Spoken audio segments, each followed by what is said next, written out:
Good morning and welcome to Morning Moments. Um, no, I didn't take up smoking, and this isn't even a cigarette. I just was thinking about a commercial that they used to have on years ago that said, I'd walk a mile for a camel. Which leads me to today's Wild Kingdom devotions. Today, I'm going to be talking about the camel. Oh, what a beautiful creature! A camel's been used in a lot of movies, in a lot of stories through the Bible. They're such an unusual animal, and I remember in Chattanooga, Tennessee, we went to a zoo, and they had camel rides. And I told my wife, I says, I'm going to ride a camel. So I paid the $5 and I rode the camel. They had it in a circle and I rode around it. Mark it off my bucket list. I rode a camel. What a rough ride. It was rougher than you would think. There was a lot of rocking to it. And I could imagine riding a camel all day long and beat you up if you didn't know what you're doing. Camels were used throughout the Bible. There's a story of Abraham in Genesis 24 talks about camels. But of course, camels are noted in Christmas time as the wise men came on camels. What are the characteristics about camels? Well, I could go on in the history of camels and when they're domesticated. There's a lot of great, interesting information, and I was looking it up and preparing for this. But I just want to get to some very basic illustrations of the characteristics of the camel, and they can bear remarkable similarities to us as believers in God and us that believe in Christ and follow Christ. Let's focus on a message this morning of just four quick things. First of all, they rely on one master to lead them, and they keeps them from wandering around aimlessly. So the one master that keeps them from wandering aimlessly. You know, you see them in the caravans all in one line.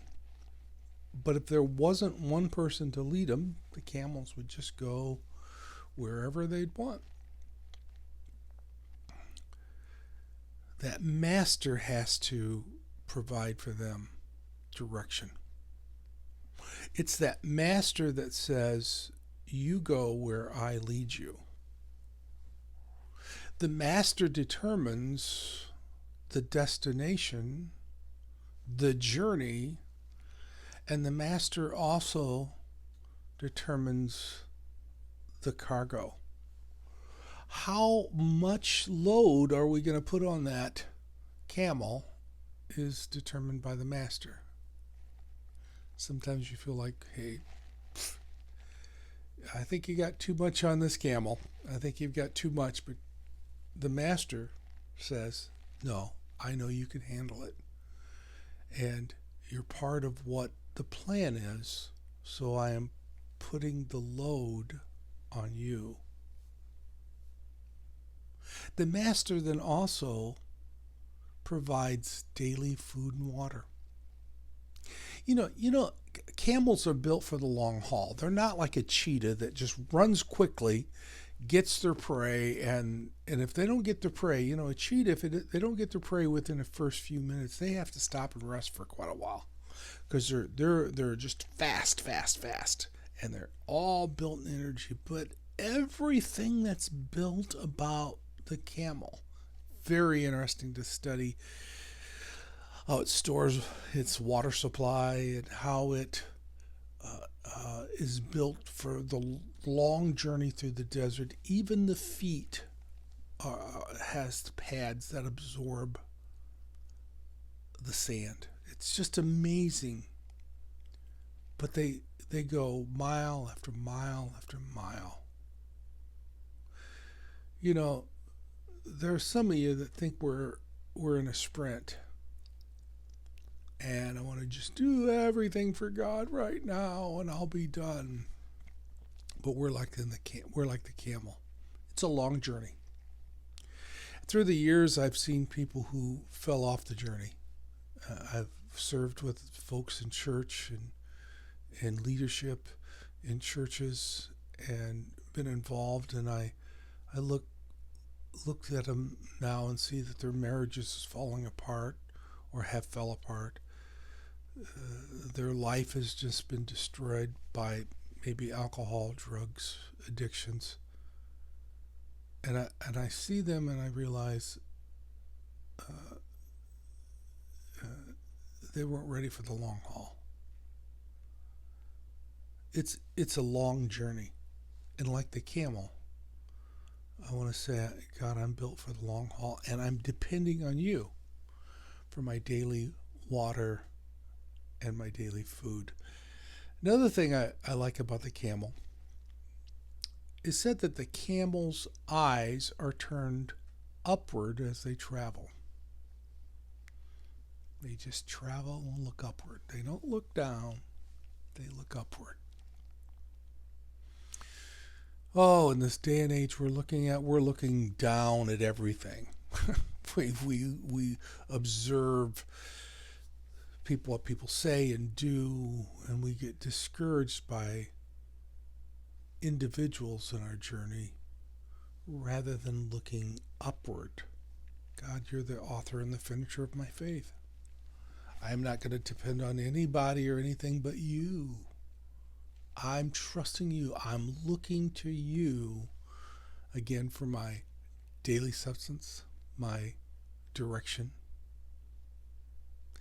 And the fourth thing I like to talk about is their knobby knees. What a wonderful design that God has created in this camel.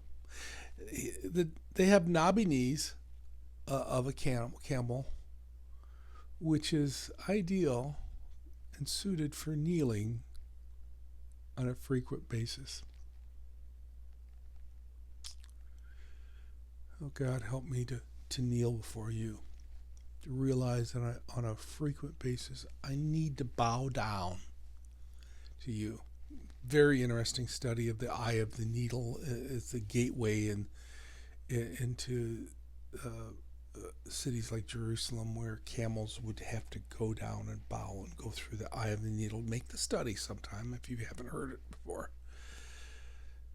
Oh, I want to kneel and bow before you, Lord. I want to lower myself to your will. You choose the journey. You choose how much weight you want to put on me. You will supply all my needs according to your riches and glory, all my food, all my water, as I turn my eyes upward to you for this journey. Hey, thanks for joining me for Wild Kingdom Devotions and the journey, not the cigarette, but the journey of the animal, the camel. See you next time with some more videos and some more teachings on Wild Kingdom Devotions.